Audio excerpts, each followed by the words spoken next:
I think we'll go ahead and get started with our program here shortly. I just want to make mention with our concert. We talk about the prices of our Christmas dinner, and we use anything that we generates around $800 or $1,000 over what our costs are that we put to our scholarship fund. And I just want to let you know that with our concert in October, our concert that we had with John and with the Chamberlain brothers, we netted about $5,000, so that was good.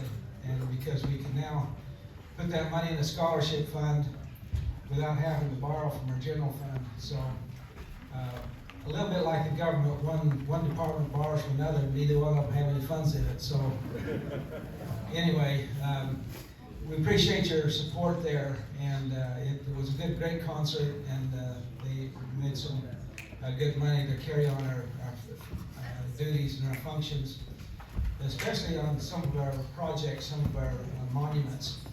We'll be working on some of our monuments. It's going to be a little bit costly, and so we appreciate your donations, and it helps to carry on what we're supposed to be doing. I'll go ahead and turn it over now to Merlin, and he'll introduce the program. Yeah, I'm happy to be here tonight to present our modern day pioneers. As a board, we meet together and try to figure out who needs to be a modern day pioneer. We've got a lot of good modern day pioneers in here. And the ones we picked for this time was Gerald Shirley Buckner. We got a little plaque for him. It's hard to keep it from Jerry because he's the one that pays all the bills. Hopefully they didn't put his name where I made it. Anyway, I'd like to present this to them, and I'll walk out and hand it to you. Usually we have you come up here, but you won't be able to see the screen, so we'll leave you right where you're at. Okay? So we're going to turn the time over to the family. We've got Rick Houston here, and he's going to start out. And it probably wouldn't be bad just if you kind of... We want to do some pictures with them. And help you. Let's kind of introduce the family that's here. Kind of show us where you're at in the family. Okay. Let me walk out. I'm going to walk up there. Sure, you can just stand up there. We'll just have you stand there. We want to do some pictures though. Okay, we'll do that. Easier than her trying to fill out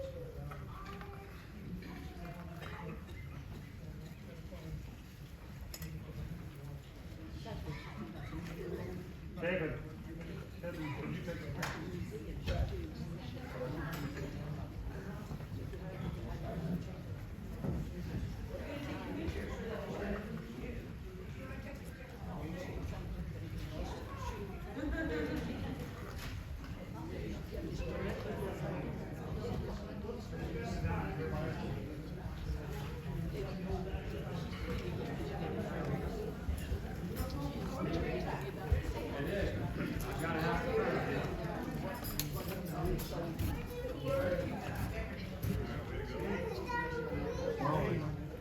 Shut the generator today.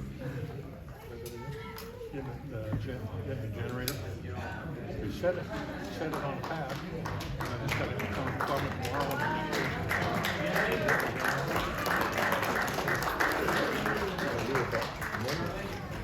I'll keep it. You never know when we find something to do other than So we really appreciate it when Jerry's helped us with the finances for I don't know how many years. I've only been in a couple of years, and I know he's done finances all his life.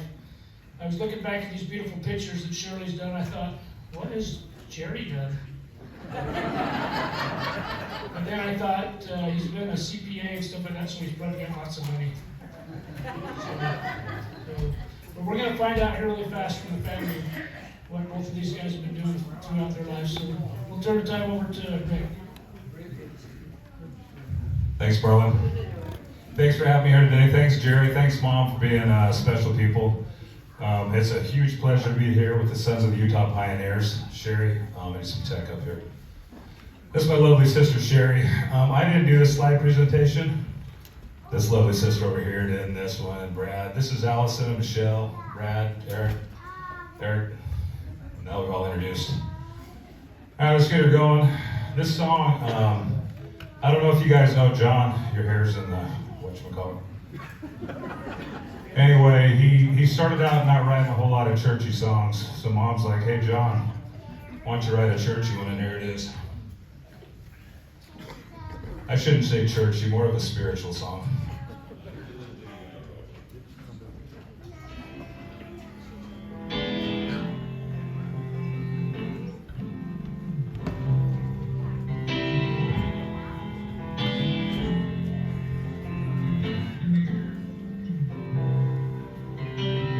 Yeah, when I'm feeling down and blue, well, my mama, she told me what to do. Yeah, when I'm feeling down and gray, yeah, what you say?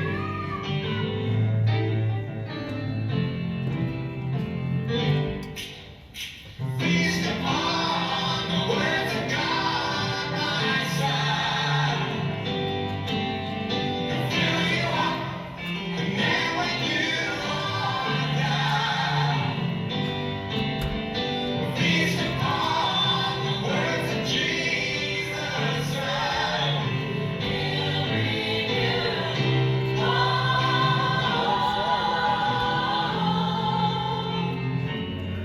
He'll bring you home.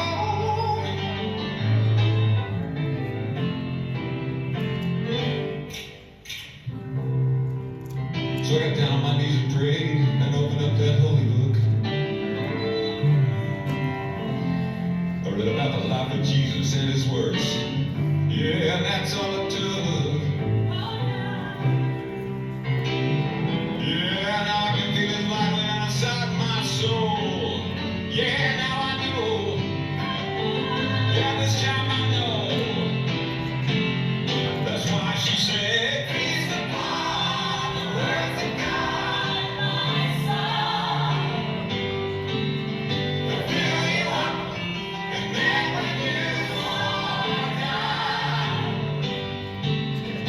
feast upon the words of Jesus' Son. He'll bring you home.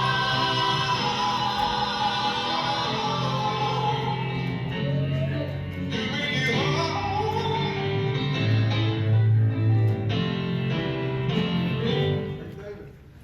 Feast upon the words of God, my son. That's what my mama said. He'll fill you up, and then when you are done, yeah, make everything alright. Feast upon the words of Jesus' Son. Yeah, make everything alright. Fill you up, and then when you are done,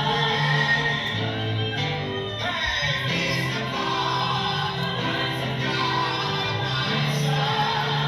Testify, fill you up, and then when you are done,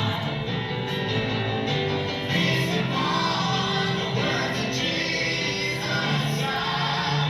He'll bring you home. He'll bring you home. Everybody, he'll bring you home. He'll bring you.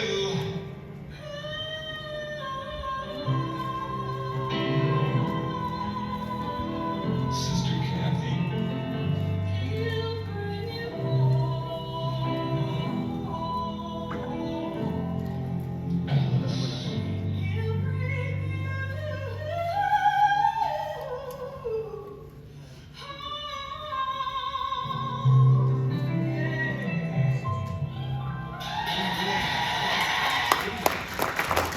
That was written for my mom, Shirley, and I believe that was filmed by Jerry. So it was kind of a whole family event going on there. All right, Jerry and Shirley, guess what? This is your life up here on slides. It's only an hour long here, but we love you from all the kids, grandkids, and the great grandkids. Oh, I didn't know John had a message. All right, this is Big Brother John.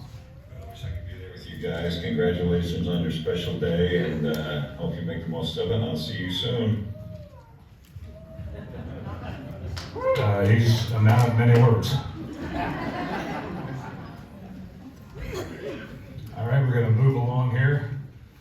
All right, Shirley was born back on September 20th, 1941, a couple of months before Pearl Harbor, and she was the fourth of 7 children born to Winford and Alice Ison Gubler. Shirley's dad, Winford, died of cancer when she was only 7 years old. Her mom, Alice, didn't remarry for some 15 years, but worked hard to provide for her large family, refusing to accept public aid. The first home Shirley's dad built was made of adobe brick and cost $50.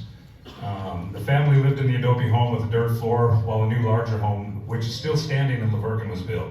Shirley's brother Damar lives in the home and has made many improvements. Damar's here tonight too. It's fun seeing you guys. Bunch of pioneers, heritage people. All right, Shirley and her first husband raised 7 children. I was the second one. In this house in Laverkin, this home was originally owned by Morris Wilson. The home is at 100 East and 100 South. A lot of memories in that place. Shirley's great-grandparents, William and Cornelia Gifford Crawford, family at their home in what is now Zion National Park. This picture is awesome. I hope everyone can see the ladies here. Shirley's great-grandmother, Cornelia Gifford Crawford, and her daughters at home in Zion National Park. All right, this is Shirley's mom, Grandma Alice, on wash day and hurricane. Washing machine's a little archaic. Henry Gubler's, let's see, the Henry Gubler children, including Shirley's dad, Winfred, holding the white hat. So Winfred was that little blonde kid. All right, this is the home in Laverkin that Shirley's grandpa, Henry Gubler, built, and he and his brother Joe were 2 of Laverkin's first permanent residents. And actually, I spent a lot of time in that house too with Edna Claire and Jamie Gubler. You guys probably know them, the other Gubler family. Shirley's parents lived here as they operated the Laverkin Temple Resort down at the Hot Springs. The resort is now undergoing a $60 million upgrade, which will open next year. I don't know if everybody's driven by that, but it's a big upgrade. All right, Shirley is the mother to 7 children, 4 boys and 3 girls. John, the oldest, is standing next to curly-headed Rick, that'd be me, and younger brothers Kelly with Clay in the center. Annie was next to join the family and passed away from cancer in 2020. Sherry and Susie round out the family. Sherry is the 5th grade teacher at 3 Peaks Elementary in Enoch, and Susie is a successful wife and mother, also in Enoch. I like that successful wife part. Here's the thing they didn't put on there is all 4 of us boys were doing pretty good back in the 60s. We'd, been born and living all together, and then along came Annie. First, Mom would take us, parade us around, hang out in the wheelchairs, but as soon as Annie showed up on the scene, we were old news. And then that just continued on with my sister Sherry here. You can see why, and then Susie. But anyway, this is Mom with her grandmother, Annie Crawford Ison. I used to sit with Annie, and I'll just keep all that to myself. Anyway, this is Shirley with her 4 sons and daughter Annie with great-grandma Isa. I don't think she was all that happy to see us as children, to be honest. Anyway, Mom is well known for her many talents. She is an accomplished pianist, and I'm sure everybody here has seen her play piano. Right, Mom? You played some piano. She's a semi-professional artist. Well, I would say pretty much pro artist. She got paid, so that she's passed over semi-professional. She's a pro artist. She's a seamstress, member of the Gubler Cousin Trio in the 50s. I wish you had some video of that. She was a vocalist in the group Sweet Adelines in the 60s. She was a homemaker, and a pretty good one. We always had a safe harbor to come home to. She was a missionary and a temple worker, and she had a sewing machine business in St. George, and she was also a dental assistant over here with Kenneth Heaton. Yeah, she's not she doesn't look like a plumber. She should have been turned around, but anyway, she did a little plumbing there. She was good with a hammer in one hand and a wrench in the other. she's never been afraid to jump in and fix a problem. When we got the old house in Laverca, she decided that we were going to refloor that house. You remember that, Mom? And as in we, it was like me and Mom. Oh, you're too little, and probably John. And those guys were complaining, so pretty much me and Mom floored the whole house. Anyway, those guys aren't here, so I can say whatever I remember. These are Mom's owls above one of her 3 pianos. Mom has a lot of pianos, that's another thing. And if somebody doesn't have one, you should probably get a hold of me or Jerry, and we'll probably be able to find you one, because it was Mom's mission to make sure everybody had a piano. All right, this is one of her oil paintings. It looks like, I'm gonna say it's a couple of trees. I'm just kidding. The old Grafton School, I was up there one time at a scout trip. It got kind of funny. Her painting is beautiful. Oh, these are the family cat cleaning off from the sink. I don't remember that. This was Peach Days, right? This is the display she had at Peach Days. That was awesome. All right, this is what's this? Lavercan's earliest school. Don't remember that. Who in here does remember that firsthand? I remember their second school. All right, this is a portrait of my little sister with her little boy. Am I supposed to read this little stuff? I'm gonna need glasses. Oh, hang on. Here, Sherry, this is your part.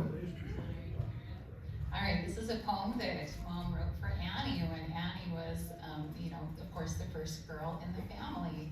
Golden girl, since day before yesterday, you came to me, all tender, warm, and new, little pride of my life. You were darling too. I watched, you grew, you tasted life and grass and bugs and leaves.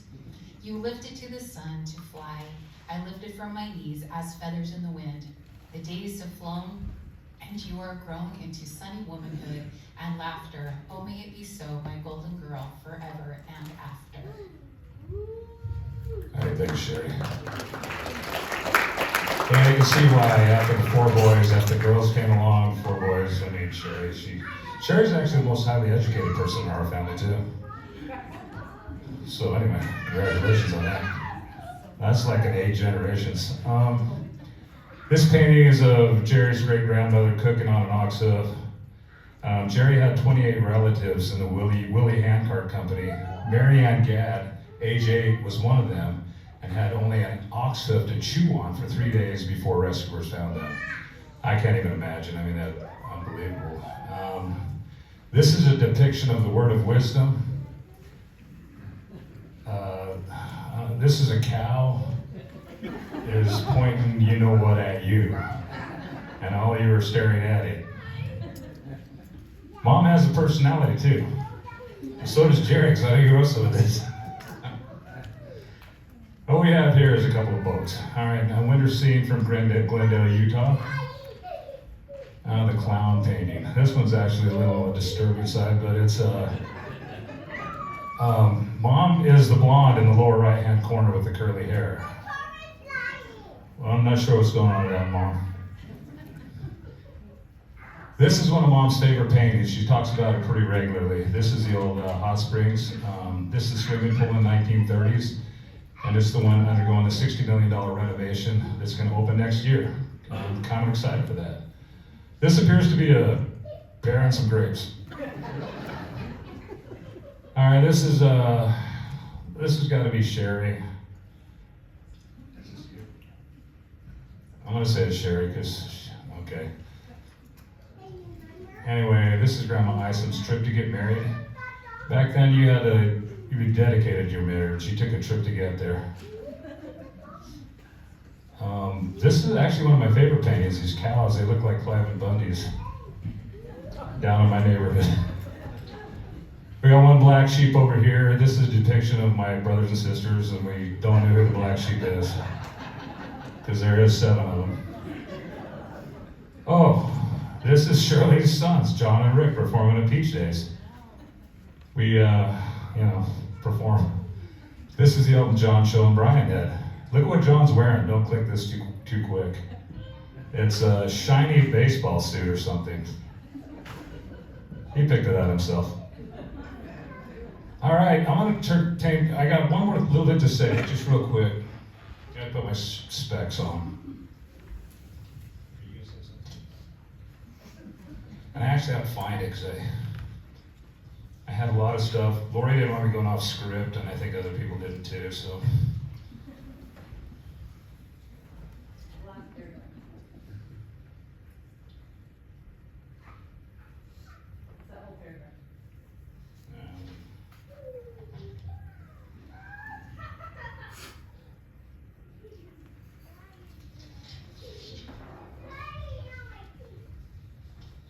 All right, this is mostly, okay, so when Mom and Jerry got married, I was old. I was at least 22 or 3 or 4. I'm gonna say 25. So I didn't get to know Jerry very well when I was at that age. So anyway, I was a grown person. I had my own family, lived in Las Vegas with my own family. And Mom and Jerry were up here in southern Utah. But from the outside looking in, it seemed to be everything that Mom had ever wanted. When Mom was married to my dad, I don't think it was everything she ever wanted. So anyway, Jerry was a steadfast, organized, spiritual, and disciplined human being. And most of all, he was loving to my mom. My mom had finally met the man that she could grow with in a unified direction. Like I say, I wasn't around much at the first, but over the years, I've grown to appreciate the man that Jerry is.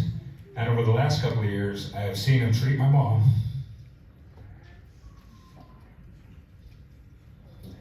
I was going to think of the Trump dance when this happened.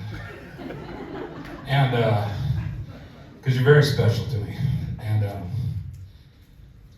I've seen him treat my mom with patience, understanding, and kindness and love. And I couldn't ask for a better man. My mom would be married too. Thanks, Jerry.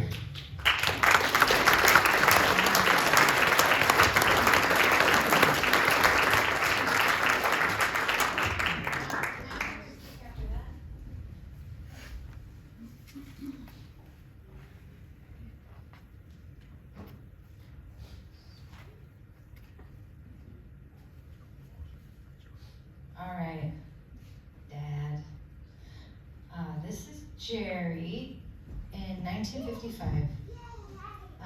Gerald R. Buckner was born on November 10th, 1945 in Provo, Utah. He was the second son and second child of Hilda and Earl Buckner. 2 daughters were later born into the Buckner family. And Jerry lived with his family in an old adobe home in Ephraim, Utah. And this picture is from 1952. Jerry's childhood. This is Jerry and his older brother, Ron. The Buckner household included a horse named Old Babe, a milk cow, a couple of pigs, a dog named Rover, 2 Hereford calves, and a flock of chickens. Jerry learned to work at an early age. He peeled potatoes for 25 cents an hour at age 9. He delivered newspapers for 4 years. He was a junior custodian for 3 years, working 40 hours a week in the summer.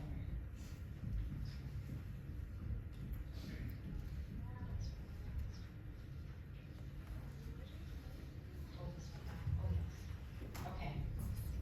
This is just a little story about when Dad was little. Dad, in his personal history, wrote about a bird hunt when he was 7 years old, the day after Christmas in 1952. He and his brother Ron, who was about 9 years old, had received BB guns for Christmas and they wanted to go hunting. Their mom sent them to the backyard along with a friend to do their hunting. She had made sure they were dressed for the deep snow and cold weather. It was a hard winter, and she was wise to insist that they prepared for the cold. Well, they knew that the birds on the fence across the road were much better targets than the birds in their backyard. To make a long story shorter, they made their way about 3.5 miles southwest of their hometown of Ephraim to a ranch known as the Shumway Ranch. By this time, the whole town was out looking for 3 young boys who had wandered away on a bird hunt. There were searchers that had made it partway to the Shumway Ranch, but turned around because the snow was too deep to get through. When the boys saw smoke coming from the bunkhouse at the Shumway Ranch, they reached down for the courage to go ask for help. They were welcomed by 2 ranch hands to come in and get warm. After turning down toast being burnt on the top of a coal and wood stovetop, and a slice of mutton from the leg of a lamb hanging in the corner, the boys were given directions to get back to the railroad tracks, which ran in front of the Buckner home. From there, they could follow the tracks north to home. After making their way to the railroad tracks, they were blessed to arrive at a railroad work crew, which put the boys on their work put and took them north to their home. Dad wrote in his personal history that he remembers well how much he nearly froze his nearly frozen hands and feet felt after the bird hunt of 1952.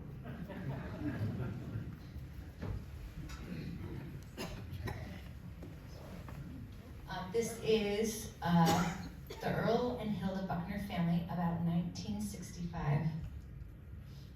These are fabric picture dolls made by Jerry's mother at age 14, Hilda Rowley Buckner. She was born in October 26, 1919. She died at the age of 78 in June 24, 1998. When Hilda was in the 7th grade, she contracted rheumatic fever and spent many months in bed. During that lengthy illness, she had handmade quilt blocks from scrap material her mother had. Many of those went into a quilt, but she had some left over which she gave to her kids. So my dad had them framed for each of his 5 kids. And then he enclosed a picture of Hilda from when she was 7. This is the year her dad was killed in an auto pedestrian accident along Grandview Road in Provo, very near the Orem city limits. Jerry spent 6 months at Fort Leonard Wood, Missouri in 1965 and was honorably discharged after a total of 6 years with the Utah National Guard. Jerry served 2 years in the Western Canadian Mission from September 1965 through September 1967. He served in all the leadership positions, including 6 months as assistant to the president to 2 different presidents. Elder Buckner at his apartment in Lethbridge, Alberta, Canada. So this is a summary of my dad's career as a CPA. He graduated from BYU in 1971. He worked for 3 years for Ford Motor Company in Detroit, Michigan. Jerry passed the CPA exam in 1974 and worked for Cooper's and Lybrandt's Detroit office for 3 years. Jerry's next move was to join the Deloitte staff in Albuquerque, New Mexico, that's where I was born, where he performed audits of several banks, hospitals, and even a uranium mine and mill. In the 1980s, Jerry joined H. Val Hafen and they formed the firm Hafen and Buckner. For the next 30 years, Jerry led the firm's audit practice. He was also responsible for the preparation of many of the tax returns prepared for various corporations and individual clients. Clients such as Washington County School District, Interstate Rock Products, Cholson Products, Dixie State Bank, Village Bank, SunFirst, and school districts in Utah, Nevada, and Arizona. Jerry's civic involvement include board member of the St. George Rotary Club, member of the St. George Exchange Club for 5 years, board member of the St. George Chamber of Commerce, member of the St. George Sunshiners, president of the Hurricane Chamber of Commerce in 2002, president of the Hurricane Valley chapter of the Sons of Utah Pioneers in 2016. And this is Jerry's 5 children. Todd is the oldest, he's in the back right. He passed away from injuries sustained in a traffic accident in February of 2024. Allison is next to Todd. The pirate is my brother Scott. I am the hula girl. And Tim, the youngest, he lives in North Carolina, he's the little devil. And Scott wrote, should I read Tim's first? So Scott wrote this for Dad, about Dad, of memories from when he was a kid. One of my most fond memories of my dad was during one of the many trips we would take to Lake Powell. He would spend hours pulling us around the lake, skiing, kneeboarding, and cliff jumping. After a day of lake fun, nighttime had come, and Dad had made me a bed on the boat under the stars. We were looking up at the sky and admiring how many and how bright they were. When we started talking about various formations like the Big Dipper and the Milky Way. We talked about the planets and the beauty of it all. This led to a spiritual discussion about God's creation and plan for us. I remember feeling the Spirit and knowing of God's existence and love for us. It was one of those experiences I didn't want to end. And Tim, who's in North Carolina, had a little funnier. You sure you don't want to read it? No, you go. Dad loved to sing and make up songs. So Dad is the poet of the family. He's always singing. In car rides home from sports games or camping trips, he would break out into song about our adventures. I have to admit that I used to think these creative moments were embarrassing, but now I look back with fond memories and pride of his desire to help us enjoy the time together. One song was publicly performed at the Thunder Ridge campground near Bryan Head. If I remember right, the chorus was a commiseration of discomfort as he rolled around at night in a tent because, and I quote, "My butt can't find a hole." In the end, he took time to be there for each of us. Thanks, Dad. That's from Tim. I remember as a kid, my dad made up these off-the-wall, hilarious stories about Detective Clouseau, which is from the old Pink Panther movies from the 70s. And he would do this for all of us as kids, and especially if we had friends sleeping over or all the cousins. I even heard some grandchildren say they remembered Detective Clouseau. He just had the funniest stories. He also always wrote poems. So when I was a little girl, he wrote a poem about me because I could never sleep at night. So it goes, "Mommy says go to bed and go right straight to sleep. Daddy says go to bed and go right straight to sleep. Michelle says I'll go to bed, but I won't go to sleep. I know it's been a long, long day, but I still have some games to play and songs to sing and things to be. Just go to bed, I'll go to sleep, you'll see." And he wrote that because they would come in the morning and I would be out of my crib in a pile of toys. And then he also wrote a poem. Recently, my oldest daughter just turned 8, and he recently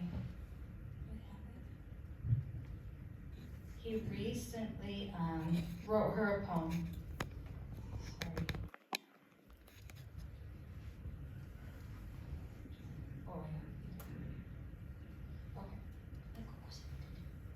It says, "Cora Jean Hansen," here she is right here. "You are a special child. Cora, you are a special child. Not only are you beautiful, but you are also meek and mild. You know you are God's daughter, sent here from above. Not only are you full of smiles, but you are also full of love.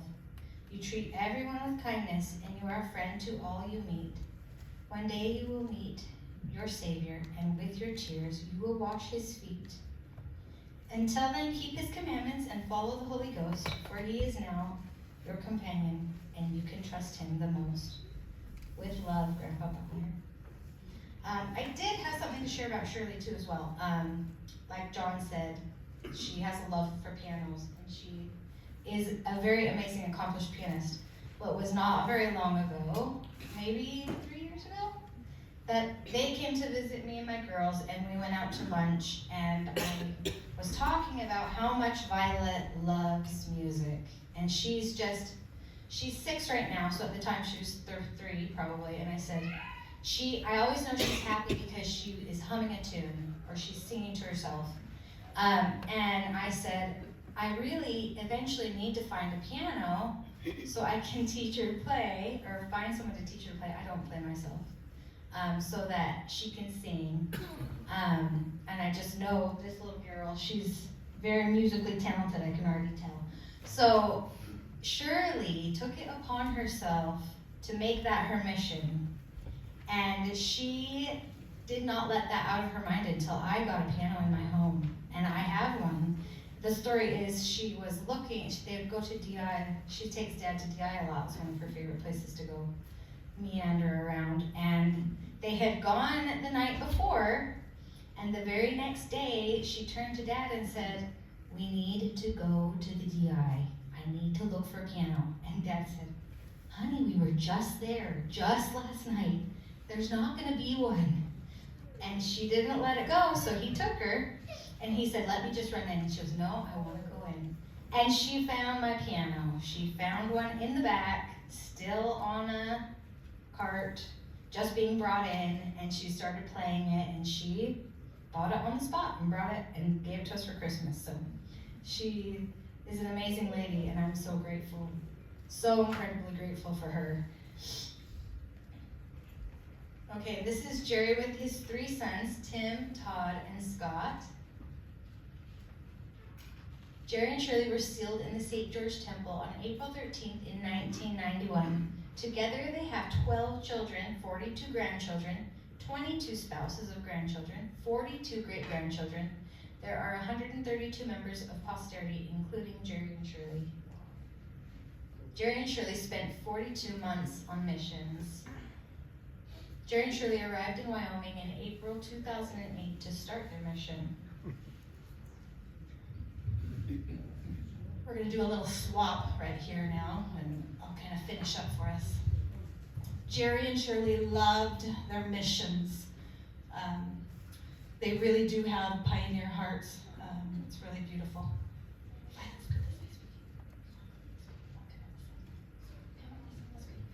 But snow was a common occurrence in April at the handcart sites. Go one more screen. There we go. 30 months were spent at the handcart sites in Wyoming from 2008 to 2011. This included 18 months as supervisors of the 6th crossing site, where 19 couples were assigned, and over 5,000 youth came to track. And sorry, I know I'm going to be emotional. I'm so sorry, but they really loved these missions. And there's some slides at the end that show our family being there, and I felt such a tie to this handcart, Willie handcart site after we visited here, that the next year one of my daughters was turning 8 in the middle of summer in July, and because my dad and Shirley were still serving at the Willie handcart site, we were able to get permission to take her up there and have her baptized in the Sweetwater River, and that was a really special experience for us too. And the flags, windy Wyoming, the flags were always flying at the Willie handcart site. This was their home during 30 months of missions at a handcart sites in Wyoming. They lived in their big old trailer. Missionaries, including the Buckners, this is where they're at the lower monument of Rocky Ridge. And Jerry is in the brown hat, kind of in the back on that right-hand side with his arms folded. Missionaries start the ascent over Rocky Ridge, and these missionaries did hike up that Rocky Ridge. We were able to do that with them, and that is quite a quest to go over Rocky Ridge. Elder Buckner plays Come, Come Ye Saints on the harmonica near the top of Rocky Ridge. Missionaries preparing lunch at Rock Creek Hollow. Jerry's great uncle Samuel Gadd is one of 13 buried in a common grave the day after ascending Rocky Ridge in a snowstorm in 1856. So we have a lot of ties, our family has a lot of ties to that area and the pioneers. And there's some missionaries on the Pioneer Trail. It was a rocky ridge. Jerry and Shirley loved to get dressed up as Ephraim Hanks and Thisbe Reed Hanks. They are really fun. They were really fun to watch do this presentation. My dad has a great theatrical talent, and it was really fun for them to share that with the pioneers, the kids, the youth that would come to the site. Here's the Buckners as they are conducting their morning preparation meetings at 6th Crossing.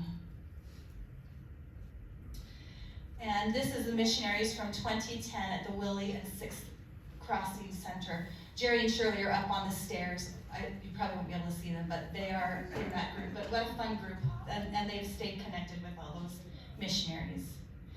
This is some of the artwork that Shirley created at the new restrooms at the Trek Center, the guys and the gals. And they also served at the Deseret Land and Livestock Company, which is up near Evanston, Wyoming, in the summer of 2011. And the days when they weren't helping youth trek along that path, they were helping to build a new truck center. So that says the floor was leveled and footings and concrete poured on June 9th, 2011.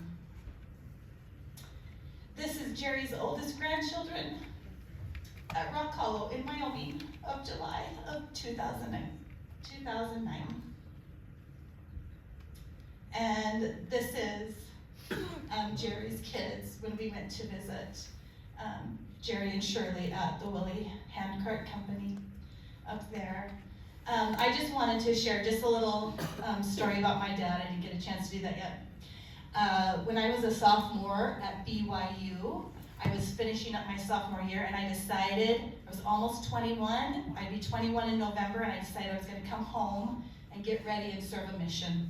That felt like that was the right thing for me to do. So one night in March of that year, I called my dad and I said, "Dad, I have a problem." And he said, "What's your problem?" And I said, "Well, I went on a date." He said, "Who did you go out with?" And I said, "I went out with Eric Maxwell. And I think that if I date him again, I think I'm gonna marry him." And my dad said, "Why is that a problem?" So, Dad, thank you. You picked me a good one. Eric and I have been married for 31 years. I'm just grateful for his guidance. And I've been a great dad. Yeah, thank you. Now, as Thanksgiving is just around the corner, this was a real tradition for a lot of years in the Buckner Houston household. Thanksgiving usually included 45 plus people and 30 or more pies. So you did not go away from their house hungry. It was a great time, Thanksgiving time. Mom and Dad, we truly, truly love you. Thank you for your great example and for what you've done for us.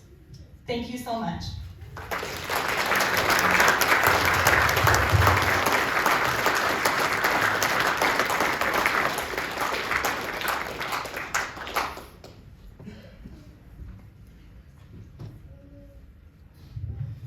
We want to thank the Shirley and Jerry for all that you've done. You've done a great service throughout your history here, but also been a great service to the Sons of Utah Pioneers and our chapter here, and we're very grateful for all that you've done. We'd like to thank the family for making the presentation. That was great, very interesting, and we appreciate you being here tonight. We'll go ahead and conclude our program tonight by having Don Jepson, if you'd give us a benediction. And anybody that can stay back to help take down and put away tables and chairs, we appreciate it.